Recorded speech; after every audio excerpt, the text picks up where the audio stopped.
இப்போ ஃபஸ்ட் யூனிட்டில் பார்த்தீங்க அப்படின்னா எலக்ட்ரோஸ்டாட்டிக்ஸில் 12th பொறுத்தளவு கொஞ்சம் பெரிய யூனிட் தான். இதில் இருக்கிறத பார்த்தீங்கன்னா 2 மார்க்கு 3 மார்க் 5 மார்க்கு.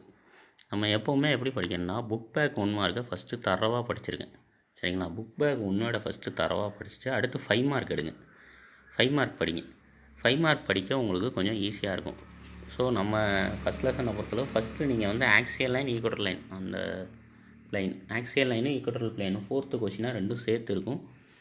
அந்த கொஷினை வந்து ஃபஸ்ட்டு நல்லா படிங்க. ஏன்னா அந்த லெசனில் ஃபஸ்ட்டாக இருக்கக்கூடிய கொஷின் லாஸ்ட் இயர் பப்ளிக்கில் கேட்ட கொஷின் இதுதான். சரிங்களா? அடுத்து 7th கொஷினாக இருக்கிறது எலக்ட்ரிக் டைபோல். இது 2022 கேட்டது. ஸோ அதுவும் இம்பார்ட்டண்டான கொஷின். அடுத்து 11th கொஷினாக இருக்கிறது 2020 கேட்டது இன்ஃபினிட்டிவ் லாங் சார்ஜ்டு ஒயர். அதை கொஞ்சம் நல்லா பாருங்கள். 22 வாண்டிகிராஃப் ஜென்ரேட்டர். உங்கள் செட்டுக்கு இந்த வருஷம் வாண்டிகிராஃப் ஜென்ரேட்டர் கொஷின் தான் பப்ளிக் வரும்னு எதிர்பார்க்கலாம். கொஞ்சம் பாருங்கள். 5 மார்க் படித்து 1 மார்க் முடித்ததுமே 5 மார்க் படிக்க சொல்லியிருக்கேன். அடுத்து 3 மார்க் படிங்க. 3 மார்க் கொஞ்சம் ஈஸியாக தான் இருக்கும். லாங் ஆன்சரில் இருக்கக்கூடிய 5th கொஷின், அதாவது டார்க் எக்ஸ்பீரியன்ஸ் பை டைபோல் அப்படின்னு இருக்கும் 5th கொஷினாக, அதை நல்லா பாருங்கள். 6th கொஷின் பார்த்தீங்கன்னா electrostatic potential due to point charge. அது முக்கியமான கொஷின் தான். V = Q / 4/ε0 R அப்படின்னு வரும்ல அந்த கொஷின். அடுத்து 10th கொஷினாக பாருங்கள். Obtained cos law from Coulomb's லா. இந்த வருஷம் பப்ளிக்கில் கேட்ட கொஷின். சரிங்களா? அடுத்து 17th கொஷின். அது என்ன இருக்கும் அப்படின்னா obtain the expression for capacitance of parallel plate capacitors. இந்த கொஷின் வந்து கொஞ்சம் நல்லா பாருங்கள். உங்களுக்கு எதிர்பார்க்கலாம் 17th கொஷினாக இருக்கிறது obtain expression for energy stored. ஏற்கனவே ஒரு வருஷம் 3 மார்க்கில் பப்ளிக்கில் கேட்டிருக்காங்க எனர்ஜி ஸ்டோர்டு. அதுக்கப்புறம் 18th கொஷின் பாருங்கள் எனர்ஜி ஸ்டோர்டு. அது 17th கொஷின் பார்த்தீங்கன்னா capacitance of parallel plate capacitor. அதை கொஞ்சம் நல்லா பார்த்துக்கோங்க. பேரலல் பிளேட் கெப்பாசிட்டர்ஸையும் அனதர்தான் பார்த்தீங்க அப்படின்னா நமக்கு 3 மார்க்கை பொறுத்தளவு இதுதான் ரொம்ப முக்கியமான கொஷின். எனர்ஜி ஸ்டோர்டு கெப்பாசிட்டர் அதை பார்த்துக்கோங்க. இப்போ இன்சைடில் கொஷின் எடுக்கலாம். ஏன்னா ஃபஸ்ட் யூனிட்டை பொறுத்தது அதில் அப்ளிகேஷன் ஆஃப் கெப்பாசிட்டர்ஸ் கொஞ்சம் பார்த்துக்கோங்க. அப்போ 20வது கொஷினாக ஒரு கொஷின் இருக்கும் அடிஷ்னலாக 19, 20. அது வந்து 19வது கொஷின் பார்த்தீங்கன்னா 5 மார்க்கில் கஷ்டமாக கேட்குறவங்க எடுத்தால் கேட்பாங்க. டைஎலக்ட்ரிக்ஸ்லாம் placed in a parallel plate capacitor. 19வது கொஷினாக இருக்கா டைஎலக்ட்ரிக். அந்த கொஷின் வந்து ரொம்ப கஷ்டமாக கொஷின் பேப்பர் எடுத்தவங்க கேட்டால் கேட்பாங்க. 20வது கொஷின் வந்து சீரியஸ் பேரலல் தான். கனெக்ஷன் இன் சீரியஸ் பேரலல் கெப்பாசிட்டன்ஸை கனெக்ஷன் பண்ணுறது. செல்ஸு ரெசிஸ்டன்ஸு 2வது யூனிட்டில் வரும். ஸோ அந்த கொஷினை லைட்டாக பார்த்துக்கோங்க. இப்போ 18th கொஷினாக பார்த்தீங்கன்னா எனர்ஜி ஸ்டோர்டு. அது ரொம்ப முக்கியமான கொஷின், அதை பார்த்துக்கோங்க. 17th கொஷினாக ஒன்று இருக்குது பாருங்களேன். Obtain expression capacitance of parallel plate capacitors. Capacitance of parallel plate capacitor questions வந்து கேட்கலாம் உங்களுக்கு. ஏன்னா இதுவரையும் கேட்கவே இல்லை அது. அதனால் அந்த கொஷினை கொஞ்சம் நல்லா பார்த்துக்கோங்க.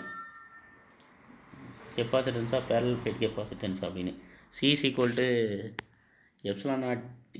ε0A/Dன்னு ஒரு கொஷின் வரும்ல, அந்த கொஷின் தான் அது. ஸோ அதை கொஞ்சம் நல்லா பார்த்துக்கோங்க. உங்களுக்கு பப்ளிக்கு வாண்டிகிராஃபு அந்த 18th கொஷினாக இருக்கிறது அதை கொஞ்சம் நல்லா பார்த்துக்கோங்க. வரும்னு எதிர்பார்க்குறேன். 2 மார்க்கை பொறுத்தளவு எந்த லெசனாக இருந்தாலும் சரி ஃபஸ்ட்டு கொஷினாக இருக்கிறத படிக்காமல் போகாதீங்க. ஃபஸ்ட்டு கொஷின் படிச்சுருங்க. சரிங்களா? அடுத்து 1, 2, 3, 5, 6, 7, 8, 10, 11, 15, 19, 20, 21. ஸோ இதில் பார்த்தீங்கன்னா நம்ம செலக்டடாக தான் கொடுத்துருக்கோம். புக் பேக்லேயே மொத்தம் 21 கொஷின் இருக்கும். அதனால் கொஞ்சம் பெரிய யூனிட் தான் பாருங்கள். அடுத்து வந்தீங்கன்னா ப்ராப்ளம் பார்க்காம மார்க் ஸ்கோர் பண்ண முடியாது அப்படிங்கிறத லாஸ்ட் இயர் பப்ளிக் கொஷினில் நமக்கு சொல்லிட்டாங்க. ஸோ எக்ஸாம்பிள் ப்ராப்ளத்தை பொறுத்தளவு பாருங்கள். 1.1 எக்ஸசைஸும் 1 இது ரெண்டுமே சேமாக தான் இருக்கும். அது மாதிரி சேமாக இருக்க மாதிரியே சூஸ் பண்ணி பாருங்கள். ஃபஸ்ட் யூனிட் செகண்ட் யூனிட்லாம் அப்படி தான் வரும். 1.1, 1.2, 1.4, 1.6, 1.11, 1.13, 1.17, 1.20, 1.21, 1.24 இதெல்லாம் வந்து எக்ஸாம்பிள்ஸ் ப்ராப்ளம் தான் மோஸ்ட்லி இது வரையும் கேட்டுக்கிட்டே இருந்தாங்க.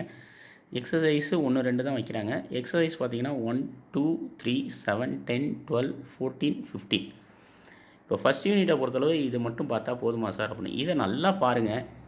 டைம் இருந்தால் வேறு யாரும் ஸ்டாஃப்ஸ் உங்கள் டீச்சர்ஸ் சொல்கிறத கேட்டு பாருங்கள். இன்சைட் கொஷின்னா காஸ் லா பார்த்துக்கோங்க. 2020 பப்ளிக்கில் கேட்ட question. Difference between polar and non polar பார்த்துக்கோங்க. Why it is always safer inside a best during the thunderstorm. அந்த கொஷினை கொஞ்சம் நல்லா பார்த்துக்கோங்க. ஸோ உங்களுக்கு பப்ளிக்னு எதிர்பார்த்தோம் அப்படின்னா Van de Graaff generator, C is directly proportional to epsilon naught A divided by D அப்படின்னு ஒரு கொஷின் முடியும்ல, பேரலல் பிளேட் கெப்பாசிட்டர் அந்த கொஷின். இது ரெண்டும் தான் உங்களுக்கு எதிர்பார்க்குற மாதிரி இருக்குது. Epsilon naught A divided by Dன்னு முடிகிற கொஷின். அது லாஸ்ட் இயரே எதிர்பார்த்தோம்.